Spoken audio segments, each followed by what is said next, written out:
ಕಾರ್ಯಕರ್ತರು ಒಪ್ಪಿದ್ರೆ ನೀವು ಅಭ್ಯರ್ಥಿ ನನ್ನ ಕಾರ್ಯಕರ್ತ ಒಪ್ಪಿದ್ರೆ ರಾಜ್ಯ ಅವಶ್ಯಕತೆ ಬೇಕು ಪಕ್ಷ ಅಂತ ಹೇಳಿದ್ರೆ ನಾನು ಎಲ್ಲ ತ್ಯಾಗಕ್ಕೂ ಸಿದ್ಧ, ಕಂಟೆಸ್ಟ್ ಮಾಡೋದಕ್ಕೆ ಸಿದ್ಧ.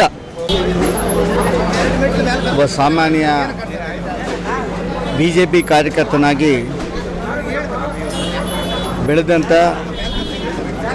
ಬೆಳೆಸಿದಂಥ ಕಾರ್ಯಕರ್ತ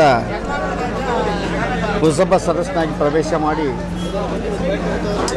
ಶಾಸಕನಾಗಿ, ಲೋಕಸಭಾ ಸದಸ್ಯನಾಗಿ, ರಾಜ್ಯದಲ್ಲಿ ಮಂತ್ರಿಯಾಗಿ, ಕೇಂದ್ರದಲ್ಲಿ ಮಂತ್ರಿಯಾಗಿ ಸೇವೆ ಸಲ್ಲಿಸೋದಕ್ಕೆ ಕಾರಣಭೂತರಾದಂಥ ಆನೇಕಲ್ ತಾಲೂಕಿನ ಕಾರ್ಯಕರ್ತರು ಈ ದಿನ ವಿಶೇಷವಾದಂಥ ನಾರಾಯಣಸ್ವಾಮಿಯವರ ಹುಟ್ಟುಹಬ್ಬವನ್ನು ಆಚರಣೆ ಮಾಡುವ ಸಂಕಲ್ಪವನ್ನು ಮಾಡಿ ಆನೇಕಲ್ನಲ್ಲಿ ಅದ್ದೂರಿಯಾಗಿ ಕಾರ್ಯಕ್ರಮ ಮಾಡಿದರು.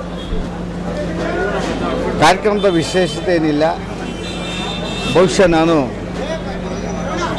ಅದ್ದೂರಿ ಹುಟ್ಟು ಹಬ್ಬದ ಆಚರಣೆಯನ್ನು ನಾನು ಮಾಡ್ಕೊಂಡವನಲ್ಲ.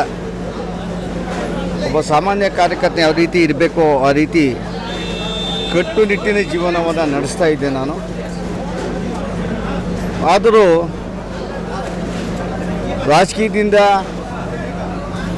ದೂರ ಇದ್ದಾಗ ತಾಲೂಕಲ್ಲಿ ಅನೇಕ ಹಿರಿಯ ಕಾರ್ಯಕರ್ತರಿಗೆ ಪಕ್ಷದ ಸಂಘಟನೆಗೆ ನಾರಾಯಣಸ್ವಾಮಿಯವರನ್ನು ದೂರ ಇಡೋದು ಸಂಘಟನೆಗೆ ಎಲ್ಲೋ ಒಂದು ಕಡೆ ತೊಡಕಾಗುತ್ತೆ ಅಂತೇಳಿ ನನ್ನನ್ನು ಸಂಘಟನೆಯಲ್ಲಿ ತೊಡಗಿಸ್ಕೊಂಡು ಪಕ್ಷದ ಸಂಘಟನೆಯನ್ನು ಮಾಡಬೇಕಂತೇಳಿ ಒತ್ತಾಯಪೂರ್ವಕವಾಗಿ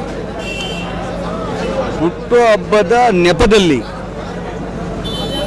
ತಾಲೂಕಿನ ಅನೇಕ BJP ಕಾರ್ಯಕರ್ತರನ್ನು, ಹಿರಿಯ ಕಾರ್ಯಕರ್ತರನ್ನು ಸನ್ಮಾನವನ್ನು ಮಾಡಬೇಕು, ಅವರ ದರ್ಶನ ಪಡಿಬೇಕು, ಸಂಘಟನೆಯನ್ನು ಅವರ ಆಶೀರ್ವಾದ ಪಡೆದು ಭವಿಷ್ಯದ ಸಂಘಟನೆ ಮಾಡಬೇಕಂತೇಳಿ ಕಾರ್ಯಕರ್ತರು ನಿರ್ಧಾರ ಮಾಡಿ ಈ ದಿನ ಅನೇಕ ಹಿರಿಯ ಕಾರ್ಯಕರ್ತರಿಗೆ ಕರೆಸಿ ಸನ್ಮಾನವನ್ನು ಮಾಡಿ ಅದರ ಜೊತೆಗೆ ಈ ಕ್ಷೇತ್ರದಲ್ಲಿ ಫಸ್ಟ್ ಹೈಯೆಸ್ಟ್ ಮಾರ್ಕ್ಸ್ ಬಂದಿರತಕ್ಕಂಥ ಸರ್ಕಾರಿ ಶಾಲೆಗಳ ವಿದ್ಯಾರ್ಥಿಗಳಿಗೆ ಸನ್ಮಾನವನ್ನು ಮಾಡಿದ್ದಾರೆ. ಹಿರಿಯ ಕಾರ್ಯಕರ್ತರಿಗೆ ಸನ್ಮಾನವನ್ನು ಮಾಡಿದ್ದಾರೆ. ಪತ್ರಕರ್ತರಿಗೆ ಸನ್ಮಾನವನ್ನು ಮಾಡಿದ್ದಾರೆ. ಈ ಸನ್ಮಾನದ ಸಂದರ್ಭದಲ್ಲಿ BJP ಕಾರ್ಯಕರ್ತನ ಭವಿಷ್ಯದ ಜವಾಬ್ದಾರಿಗಳೇನು,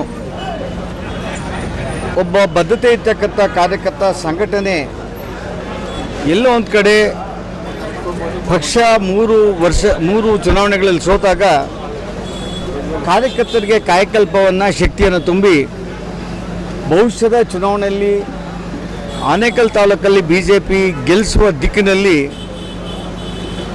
ಯಾವುದೇ ಒಂದು ಕಾರ್ಯಕರ್ತ ಪಕ್ಷದ ಲಾಭವನ್ನು ಪಡೆದು ಅದು ನನಗೆ ಅದು ಅನ್ವಯಿಸ್ತದೆ. ಸಂಘಟನಾತ್ಮಕವಾಗಿ ಪುರಸಭಾ ಸದಸ್ಯರ ಅವಕಾಶ ಮಾಡಿಕೊಟ್ಟು, MLA ಅವಕಾಶ ಮಾಡಿಕೊಟ್ಟು, ರಾಜ್ಯದಲ್ಲಿ ಮಂತ್ರಿಗೆ ಅವಕಾಶ ಮಾಡಿಕೊಟ್ಟು, ಲೋಕಸಭಾ ಸದಸ್ಯನಿಗೆ ಅವಕಾಶ ಮಾಡಿಕೊಟ್ಟು, ಮಂತ್ರಿಗೆ ಅವಕಾಶ ಮಾಡಿಕೊಟ್ಟು, ಒಂದು ಶುಲ್ಕ ಕಾರಣಗಳಿಗೆ ರಾಜಕೀಯದಿಂದ ದೂರ ಇರ್ತೀನಿ ಅನ್ನೋ ಮನೋಭೂಮಿಕೆ ಯಾವುದೇ ಕಾರ್ಯಕರ್ತರಿಗೆ ಬರಬಾರ್ದು ಅನ್ನೋದನ್ನು ನನಗೆ ಇಡೀ ಕ್ಷೇತ್ರದ ಕಾರ್ಯಕರ್ತರು ಮನವರಿಕೆ ಮಾಡಿಕೊಟ್ಟಿರೋದ್ರಿಂದ ನಾನು ಅನೇಕ ಸಾರಿ ಸಕ್ರಿಯ ಕಾರ್ಯಕರ್ತಕ್ಕೆ ದುಡಿತೇನೆ.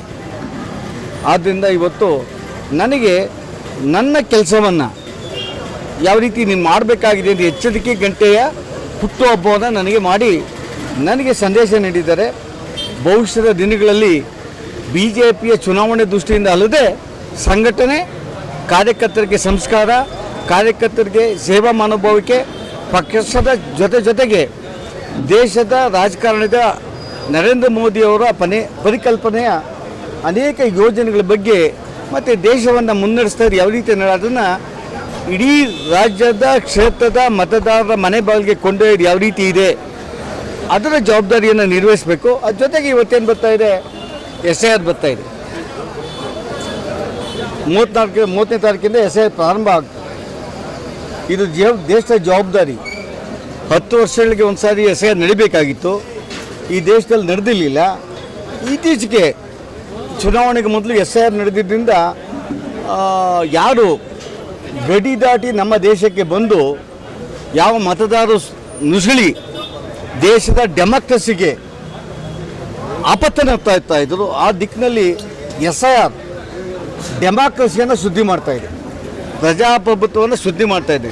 ಒಬ್ಬೊಬ್ಬನು 4 ಕಡೆ ಇರೋದು, 5 ಕಡೆ ಇರೋದು, 6 ಕಡೆ ಇರೋದು, ಡೆತ್ ಆಗಿರೋದು ಮತ್ತು ಓಟ್ ಹಾಕೋದು, ಇದು ಖಂಡಿತವಾಗ್ಲೂ ಎಲ್ಲ ಒಂದು ಕಡೆ ನೋಡ್ತಾ ಇದ್ದೆ ನಾನು. ಆಧಾರ ಮೇಲೆ ಇನ್ಮೇಲೆ ಚುನಾವಣೆ ನಡೆಸೋದು ಆಗಬೇಕು ಅಂತ ದೇಶದಲ್ಲಿ ಆಗಬೇಕು. ಇಲ್ಲಿ ಇತ್ತೀಚೆಗೆ ಕರ್ನಾಟಕ ರಾಜ್ಯದಲ್ಲಿ ಆನೇಕಲ್ ತಾಲೂಕಲ್ಲಿ ತಮಿಳುನಾಡವರು, ಹೊಸೂರವರು, ಟೆಕ್ನಿಕೋಟವರು, ಬೆಂಗಳೂರು ದಕ್ಷಿಣದವರು ಮತದಾರರ ಪಟ್ಟಿಯಲ್ಲಿ ಇದ್ದರೆ ನಿಜವಾದ ಪ್ರಜಾಪ್ರಭುತ್ವ ಪರಿಕಲ್ಪನೆಯನ್ನು ನಾವು ಸಾಧಿಸೋಕೆ ಆಗೋದಿಲ್ಲ. ಈ ದಿಕ್ಕಿನಲ್ಲಿ ಇಡೀ ಕಾರ್ಯಕರ್ತರು, ನಾನು ಇನ್ನೊಂದು 10-15 ದಿವಸದಲ್ಲಿ ಒಂದು ಸಭೆಯನ್ನು ಮಾಡ್ತಾಯಿದ್ವಿ. ಪ್ರತಿ ಬೂತ್ ಅಧ್ಯಕ್ಷ ಇರ್ಬೋದು, BLOT ಇರ್ಬೋದು, ಯಾವ ಕಾರ್ಯಕರ್ತ ಪಕ್ಷದ ಲಾಭವನ್ನು ಪಡೆದು ಸಮಾಜದಲ್ಲಿ ಐಡೆಂಟಿಟಿಯನ್ನು ಪಡೆದಿದ್ದಾನೆ, ಆ ಪ್ರತಿ ಕಾರ್ಯಕರ್ತ ಸಂಘಟನೆಯಲ್ಲಿ ಜೋಡಿಸ್ಕೊಬೇಕು ಅಂತ ನನ್ನ ಅಪೇಕ್ಷೆ ಇದೆ. ಆ ಅಪೇಕ್ಷೆಗೆ ತಕ್ಕಂಥ ನನ್ನ ಕಾರ್ಯಕರ್ತರು ನನ್ನನ್ನು ಯಾಕೆ ಕೆಲವು ಟೈಮಲ್ಲಿ ಗಟ್ಟಿಯಾಗಿ ಮಾತಾಡ್ತೇನೆ ಅಂತ ಹೇಳಿದ್ರೆ, ನನ್ನಲ್ಲಿ ಸ್ವಚ್ಛತೆ ಇದೆ, ಬದ್ಧತೆ ಇದೆ, ನಾನ್ ಕರಪ್ಟ್ ಅಂತ ಇಡೀ ರಾಜ್ಯಕ್ಕೆ ಗೊತ್ತಿದೆ. ನಾನ್ ಕರಪ್ಟ್ ಪಾಲಿಟಿಷಿಯನ್ ಇನ್ ಸ್ಟೇಟ್. ಕಾರ್ಯಕರ್ತನಲ್ಲಿ ಮಗನಾಗಿ ಬೆಳೆದಿದ್ದೇನೆ. ನನಗೆ ನನ್ನ ಕಾರ್ಯಕರ್ತರನ್ನ, ನಾನು ಬೆಳೆಸಿದಂಥ ಕಾರ್ಯಕರ್ತರನ್ನ ಭಾಳ ನಿಶ್ಚಿಂತೆಯಿಂದ ವಿಶ್ವಾಸಪೂರ್ವಕವಾಗಿ ಈ ಕೆಲಸ ಮಾಡಲೇಬೇಕು ಅಂತ ಹೇಳುವಂಥ ಎದೆಗಾರಿಕೆ ನನಗೆ ಇದೆ, ಹಕ್ಕು ನನಗಿದೆ. ಆ ದೃಷ್ಟಿಯಿಂದ ಭವಿಷ್ಯದ ದಿನಗಳಲ್ಲಿ ಆನೇಕಲ್ ತಾಲೂಕಲ್ಲಿ ಭಾರತೀಯ ಜನತಾ ಪಕ್ಷನ ಕಟ್ಟಿ ಬೆಳೆಸುವ ದಿಕ್ಕಿನಲ್ಲಿ ಸಕ್ರಿಯವಾಗಿ ಪಾಲ್ಗೊಳ್ಳುವ ಮುನ್ಸೂಚನೆ, ಮುನ್ನುಡಿಯ ಬರೆಯುವಂಥ ಇವತ್ತಿನ ನನ್ನ ಹುಟ್ಟುಹಬ್ಬದ ಕಾರ್ಯಕ್ರಮ ನನಗೆ ಹೆಮ್ಮೆ ತಂದಿದೆ ಅಂತ ಹೇಳಿದ್ರೆ, ಇಷ್ಟು ವರ್ಷಗಳು ದೂರ ರಾಜಕಾರಣದ ಇದ್ದೇನು ಸಹ ಸೋತ ಕಾರ್ಯಕರ್ತ ನಾಯಕನ ಜೊತೆ ಯಾರೂ ಹೋಗೋದಿಲ್ಲ. ಇವತ್ತು ನಮ್ಮ ಕಾರ್ಯಕರ್ತರು ಹೆಂಗಿದ್ದಾರೆ ಅಂತ ಹೇಳಿದ್ರೆ, ನನ್ನನ್ನು ಅವ್ರ ಜೊತೆ ಒಡ ಹುಟ್ಟಿದ ರೀತಿಯಲ್ಲೇ ನೋಡ್ಕೊತಾರೆ. ಇದನ್ನು ನೋಡಿ ನನಗೆ ಇನ್ನಷ್ಟು ಉತ್ಸಾಹ ಮತ್ತು ಇನ್ನಷ್ಟು ಬದ್ಧತೆ, ಜವಾಬ್ದಾರಿ. ನಾನು ಇನ್ನೂ ಹೃದಯವನ್ನು ಗೆಲ್ಲಬೇಕಾಗಿತ್ತು. ಈ ಹೃದಯವನ್ನು ಗೆದ್ದು ನಾನು ಕೊನೆ ಉಸಿರು ಅವರ ಹೃದಯದಲ್ಲಿ ಶಾಶ್ವತವಾಗಿ ನನ್ನ ಹೆಸರು, ನನ್ನ ವ್ಯಕ್ತಿತ್ವವನ್ನು ಉಳಿಸ್ಕೊಳ್ಳೋ ದಿಕ್ಕಿನಲ್ಲಿ ನಾನು ಹೆಜ್ಜೆ ಗುರುತು ಇಳಿಬೇಕು ಅನ್ನೋ ತೀರ್ಮಾನವನ್ನು ಮಾಡಿದ್ದೇನೆ. 2028ಕ್ಕೆ ನಾರಾಯಣ ಸ್ವಾಮಿ ಅವರು ಆನೇಕಲ್ ಕ್ಷೇತ್ರಕ್ಕೆ ಬರಬೇಕಂತ ಒತ್ತಾಯ ಮಾಡ್ತಾ ಇದ್ದೀನಿ. ಖಂಡಿತವಾಗಲೂ ನಾನು ರಾಜ್ಯದ ಭ್ರಷ್ಟಾಚಾರವನ್ನು, ಆಡಳಿತದಲ್ಲಿ ಅಧಿಕಾರಿಗಳಿಗೆ ಜವಾಬ್ದಾರಿ ಇಲ್ಲದೆ ನಡೀತಿರ್ತಕ್ಕಂಥ ನಡವಳಿಕೆಗಳನ್ನು ನನ್ನ ಮಂತ್ರಿಯಾಗಿದ್ದಾಗ, ರಾಜ್ಯದ ಮಂತ್ರಿ ಅಲ್ಲ, ರಾಜ್ಯದ ಮಂತ್ರಿಯಾದಾಗ ನನ್ನ ರಾಜನೇ. ಯಾವುದೇ ರಾಜಕೀಯ ಪಕ್ಷವನ್ನು ಕೇಳಿ ನೀವು, ರಾಜ. ಯಾವುದೇ ವ್ಯಕ್ತಿ, ಯಾವುದೇ ಅಧಿಕಾರಿಯಿಂದ, ಯಾವುದೇ ಕಾಂಟ್ರಾಕ್ಟಿಂದ ಯಾವ ವ್ಯಕ್ತಿನ ಏನನ್ನೂ ನಿರೀಕ್ಷೆಯನ್ನು ಮಾಡದೆ ರಾಜಕಾರಣ ಮಾಡ್ತಾ ಇರ್ತಕ್ಕಂಥ ಒಬ್ಬ ನಾರಾಯಣ ಸ್ವಾಮಿ. ಭ್ರಷ್ಟಾಚಾರವನ್ನು ನೋಡಿದಾಗ, ಬದ್ಧತೆ ಇಲ್ದಂಥ ಆಡಳಿತ ನೋಡಿದಾಗ ಇಂಥ ರಾಜಕಾರಣ ನಾನು ಬೇಕಾಗಲ್ಲ ಹಂಚಿತ್ತು. ಆದರೆ ಕ್ಷೇತ್ರದ ರಾಜಕಾರಣ ಮತ್ತು ರಾಜ್ಯದ ರಾಜಕಾರಣ ಇತ್ತೀಚೆಗೆ ಕಾಂಗ್ರೆಸ್ನ ದುರಾಡಳಿತ, ಕಾಂಗ್ರೆಸ್ನ ಚರ್ಚೆಗಳು, ಇವತ್ತೇನೋ ಮೋದಿಯವರು ಅವರು ಸ್ಟೇಟ್ಮೆಂಟನ್ನು ಕೊಟ್ಟಿದ್ದಾರೆ. ಇವತ್ತು ಆರ್ಥಿಕ ಸ್ವಾಭಿಮಾನಿ ವ್ಯಕ್ತಿಯಾಗಿ, ಸ್ವಾಭಿಮಾನಿ ಕುಟುಂಬ, ಸ್ವಾಭಿಮಾನಿ ರಾಜ್ಯ, ಸ್ವಾಭಿಮಾನಿ ರಾಷ್ಟ್ರ, ಸ್ವದೇಶಿ ವಸ್ತುಗಳನ್ನು ಉಪಯೋಗಿಸುವ ದಿಕ್ಕಿನಲ್ಲಿ ನೀವು ವಿದೇಶಿ ಕರೆನ್ಸಿಯನ್ನು ಉಳಿಸಬೇಕು, ವಿದೇಶಿ ಆಮದುಗಳನ್ನು ಮಾಡೋದನ್ನು ಕಡಿಮೆ ಮಾಡಬೇಕು, ಅದು ಆರ್ಥಿಕತೆಗೆ ಪುಷ್ಟಿ ಕೊಡ್ತಾರೆ ಅನ್ನೋ ಮಾತನ್ನು ಹೇಳಿದರೆ ಅದನ್ನು ತಿರಸ್ಕಾರದ ರೀತಿಯಲ್ಲಿ ಕಾಂಗ್ರೆಸ್ ಅವರು ಮಾತಾಡ್ತಾರೆ. ಇವತ್ತು ಕೇವಲ ಪೆಟ್ರೋಲೇ ಅಲ್ಲ, ಅದು ಗೊಬ್ಬರ ಇರ್ಬೋದು, ಗೋಲ್ಡ್ ಇರ್ಬೋದು, ನಮ್ಮ ಕ್ರೋಢೀಕರಿಸುವಂಥ ಡಾಲರನ್ನು ವಿದೇಶಕ್ಕೆ ಕೊಟ್ಟು ಪರ್ಚೇಸ್ ಮಾಡೋದ್ರಿಂದ ಆರ್ಥಿಕತೆ ಮೇಲೆ ಎಷ್ಟು ದುಷ್ಪರಿಣಾಮ ಬೀಳ್ತದೆ, ಕೆಟ್ಟ ಪರಿಣಾಮ ಬೀಳ್ತದೆ ಅನ್ನೋ ವಿವೇಚನೆ ಇಲ್ಲದೆ ಕಾಂಗ್ರೆಸ್ ಅವರು ಮಾತಾಡ್ತಾರೆ ಅನ್ನೋಗಿದ್ದರೆ, ಈ ದಿಕ್ಕಿನಲ್ಲಿ ಪ್ರತಿ ದೇಶಭಕ್ತ ಕಾರ್ಯಕರ್ತ ಮಾತಾಡಬೇಕಾಗಿದೆ.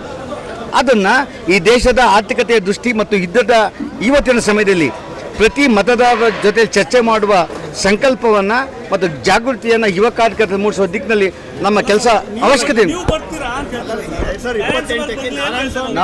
ನಾನು ಒಂದು ಮಾತು ಹೇಳ್ತೀನಿ, ನಾನು ಎಲ್ಲ ಅಧಿಕಾರ ಅನುಭವಿಸಿದ್ದೀನಿ. ನಾನಿವತ್ತು ತೀರ್ಮಾನ ಮಾಡಿರೋದು, ಯಾವುದೇ ಕಾರ್ಯಕರ್ತರನ್ನು ಆನೇಕಲ್ ತಾಲೂಕಲ್ಲಿ ನಿಲ್ಲಿಸಿದ್ರೆ ಗೆಲ್ಲಿಸುವ ದಿಕ್ಕಿನಲ್ಲಿ ಪಕ್ಷದ ಸಂಘಟನೆ ಮಾಡ್ತೇನೆ. ಇಡೀ ಕಾರ್ಯಕರ್ತರು ಮತ್ತು ಪಕ್ಷ ಅವಶ್ಯಕತೆ ಅಂದಾಗ ನಾನು ಎಲ್ಲವನ್ನು ಮತ್ತು ಪಕ್ಷಕ್ಕೆ ತ್ಯಾಗ ಮಾಡೋದಕ್ಕೆ ಸಿದ್ಧ ಇದೆ. ನಾನೇ ಎಲ್ಲ ತ್ಯಾಗ ಮಾಡಿ ನಾಯಕತ್ವವನ್ನು ಕೊಡುವುದರ ದಿಕ್ಕಿನಲ್ಲಿ ನನ್ನ ಕಾರ್ಯಕರ್ತ ಒಪ್ಪಿದ್ರೆ ರಾಜ್ಯ ಅವಶ್ಯಕತೆ ಬೇಕು ಪಕ್ಷ ಅಂತ ಹೇಳಿದ್ರೆ ನಾನು ಎಲ್ಲ ತ್ಯಾಗಕ್ಕೂ ಸಿದ್ಧ, ಕಂಟೆಸ್ಟ್ ಮಾಡೋದಕ್ಕೆ ಸಿದ್ಧ.